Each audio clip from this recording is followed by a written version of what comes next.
Good evening, and welcome to the Crypto Overnighter. I'm Nikodemus, and I will be your host as we take a look at the latest cryptocurrency news and analysis. So sit back, relax, and let's get started. And remember, none of this is financial advice. And it's 10 p.m. on Friday, April 7th, 2023. Multiple sources indicate that Robert F. Kennedy Jr. wants to run for president in 2024 as a Democrat. He filed documents with the U.S. Federal Election Commission on April 5th, and it's expected that he will announce his candidacy on April 19th in Boston, Massachusetts. Kennedy tweeted about central bank digital currency as news of his run spread. And if he does run, Kennedy will challenge current President Joe Biden, a fellow Democrat. And so on April 5th, Kennedy tweeted about the dangers of central bank digital currencies. Now, CBDCs are a political issue in the United States, and Kennedy's tweet was blunt. That said, it also demonstrated a complete lack of understanding of some basic facts. And I touched on this in last night's episode on CBDCs. So Kennedy began his tweet by saying that the Federal Reserve will introduce its CBDC called FedNow in July. However, the FedNow system is not a CBDC, and is in fact seen by some as a competitor for a potential government-backed CBDC. Now personally, I think it's less of a competitor and more a way of obviating the need for a CBDC by introducing instant 24/7 settlements. Now remember, the Federal Reserve said it would only issue a CBDC with congressional approval. Now Kennedy is not a fan, and in fact envisions a worst-case scenario with a combination of a central bank digital currency, a digital identification system, and a social credit score. Kennedy also thinks that the FedNow launch is the first step towards banning and seizing Bitcoin, similar to what happened with gold in 1933.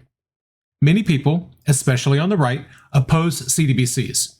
Governor Ron DeSantis called it a way to surveil and control Americans. Representative Tom Emmer introduced the CBDC Anti-Surveillance State Act in Congress. And Senator Ted Cruz wants to block retail CBDC development. All Republicans.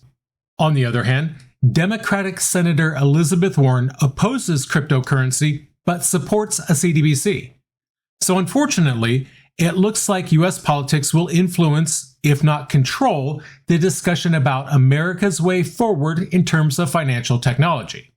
Now, one thing to take into consideration, I don't anticipate anything moving at speed. The US Congress, and in fact the US government as a whole, they're very, very deeply divided, which means that the easiest things are the only things that will see any action, and only then, very, very slowly. Now to be sure, controversial bills will be introduced, and bills surrounding crypto may well be among them. That said, those are stunts. They're meant to send a message, not necessarily to get passed. So I don't see any seismic shifts in the cash versus CBDC versus crypto fight. Certainly not without one side or the other holding both houses of Congress, either with a veto-proof majority or a friendly president. In any case, nothing is going to change soon. Then again, I could be wrong. What do you think? Are we going to be facing the status quo for a significant time to come? Or are changes right around the corner? Drop your answer in the comments below. So if you're still here and enjoying the show, please help me out.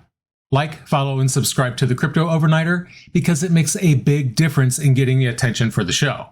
Thank you.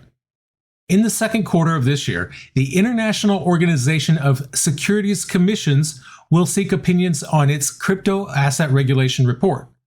They're not a particularly well-known organization. They're made up of securities and futures regulators. The board consists of 35 regulators and executives. Now, this is relevant because it contains the top officials from the CFTC, the SEC, and the Financial Conduct Authority of the UK, among others. By the end of 2023, the final recommendations will be made available. Their work program for 2023 to 24 features two significant workflows concerning decentralized assets. The first deals with crypto and digital assets. The second addresses decentralized finance. The DeFi consultation will begin in the third quarter of 2023. So here's what's going on.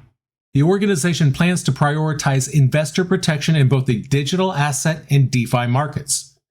They hope to create sustainable and innovative capital markets while reducing the risk of system failure and ensuring market integrity.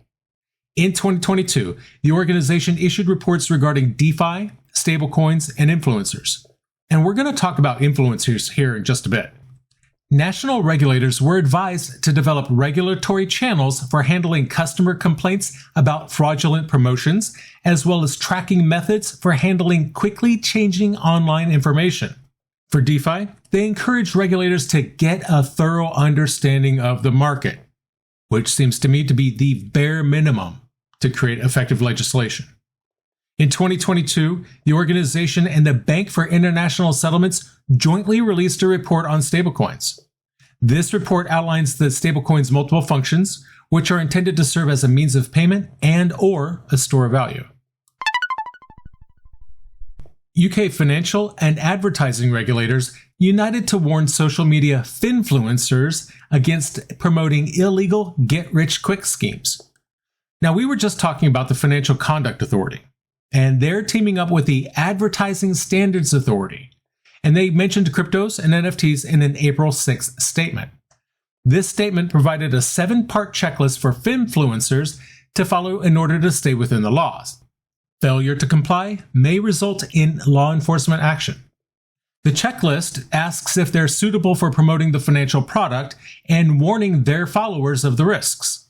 It advises against a couple of things. 1, suggesting that investing in crypto assets is easy, or 2, creating a sense of urgency, or FOMO. Finfluencers should conduct due diligence, seek FCA approval, and ensure that their advertisements are legal, truthful, and properly labeled. They recommend using Scam Smart to avoid promoting investment scams. And it is a really good idea for them to be aware of both the rules and the product that they're shilling, because unlawfully promoting financial products or services is a crime with a 2-year imprisonment sentence and an unlimited fine. That's the damage that the ASA can inflict against rule breakers and their posts. The FCA's executive director is Sarah Pritchard, and she said that there's been an increase in illegal financial promotions. She said that Finfluencers may not understand the harm they could cause their followers when they promote financial products without knowledge of the rules. The FCA plans to host an open roundtable discussion with influencer agents and the Influencer Marketing Trade Body in the coming months. Across the channel, they're taking a different approach.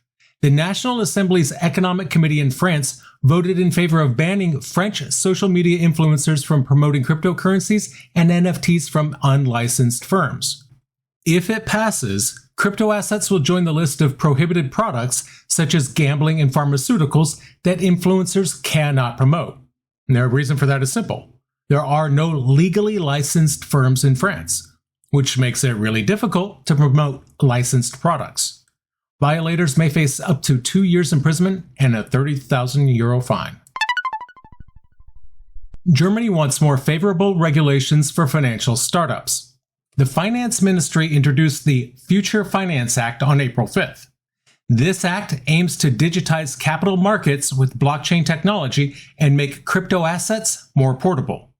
Germany wants to modernize its capital market to attract more private investments. And so, the government wants to support startups and investors.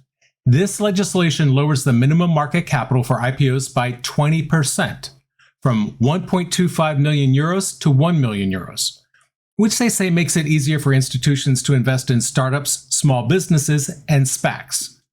According to local media, the new rules will apply to companies with less than 500 employees and revenue below €100 million. German Finance Minister Christian Lindner says that Germany wants to be a top location for startups and growth companies. Lindner says that they are improving access to the capital market to make it easier to raise equity. And, looking at the guidelines, it seems like small and medium-sized companies will benefit the most from these changes. The government thinks that these changes will make Germany more appealing to investors and encourage more stock market investments. The finance minister wants startups, growth companies, as well as small and medium-sized companies to have better access to the capital market. Also, Germany is a part of the G7, and they're working on stricter crypto regulations. Some people in the industry are worried that these regulations will slow down innovation and growth. The G7 will unveil its new agenda in May during its meeting in Hiroshima, Japan. Which brings us to tonight's cover story. Japan's ruling party, the Liberal Democratic Party, has a Web3 project team. They released a white paper suggesting ways to grow the nation's industry. Prime Minister Fumio Kishida's administration added these suggestions to the national strategy. The Web3 project team wants to make regulatory proposals for things like NFTs and DAOs without going through bureaucratic processes. And as we cover nearly every night on this show, other governments want to regulate cryptocurrency, if not destroy it outright. All to protect customers, or so they say. Japan is taking a different approach, because unlike the US, Japan wants to encourage cryptocurrency. Many companies moved elsewhere because of high taxes, and we were just talking about this summit in Hiroshima. The white paper stresses that Japan needs to show leadership at the G7 summit, which will talk about cryptocurrency. It suggests that Japan should focus on the benefits of Web3 and take a strong position on technology-neutral and ethical innovation. The white paper suggests more changes to tax regulations. This would include exemptions for companies that have tokens not meant for short-term trading. It says investors should be able to carry forward losses for 3 years and only be taxed when they convert cryptocurrency to fiat currency. Accounting standards are also a concern for Web3 companies, and the paper recommends government agencies help the Japanese Institute of Certified Public Accountants create guidelines. It suggests creating a DAO law based on the limited liability company model and changing the Companies Act and Financial Instruments and Exchange Act. The white paper also says that it's easier to screen tokens already in circulation than new ones from foreign entities. It wants more transparency so issuers can provide needed information for evaluation. Japan created rules for regulating stablecoins in 2022, and the white paper says it's important to prepare for stablecoin regulation and to create a self-regulatory organization. It also suggests proposals for yen-backed stablecoins. Prosecutors in South Korea found $314.2 million in unlawful assets related to Do Kwon and his associates. Of that amount, $69 million was linked directly to Kwon. Reportedly, he converted most of the illegal funds into Bitcoin using foreign crypto exchanges instead of investing in physical assets. The US SEC found that Do Kwon took almost $100 million worth of Bitcoin from Terra after its collapse. According to a report from South Korean media, Kwon is accused of siphoning off $80 million every month. South Korean authorities asked Binance to stop any withdrawal requests connected to Kwon. Binance has confirmed that they are assisting the prosecutors. Binance said, quote, "We helped Korean law enforcement authorities as requested. We cannot comment on ongoing law enforcement investigations. Please contact the prosecutors for more information." Now, we talked about this the other night, how South Korean prosecutors are tracking down properties related to Terraform Labs executives. This is done in order to recover illegal funds from the Terra collapse. On April 3rd, prosecutors seized homes and other assets. They did so to prevent former Terra employees from selling assets linked to legal cases. The prosecutors took action against the sole residences owned by former CEO Daniel Shin and others. Also, they confiscated foreign registered vehicles and real estate. After Terra's collapse, Do Kwon was found to be at the center of a clear-cut case of fraud. Terraform Labs dumped over $450 million worth of Terra's stablecoin in the 3 weeks leading up to its depegging. 4 days later, UST started to collapse. Kwon has managed to evade arrest for almost a year. This despite an arrest warrant from South Korean authorities and an Interpol red notice against him. That is, until he was caught on March 23rd in Montenegro. And that's going to do it for us tonight. I want to thank you, my listeners, because when you stop listening, I will stop talking. If you enjoyed tonight's show, then please like, follow, subscribe, maybe leave a rating. And in the meantime, we'll see you tomorrow night.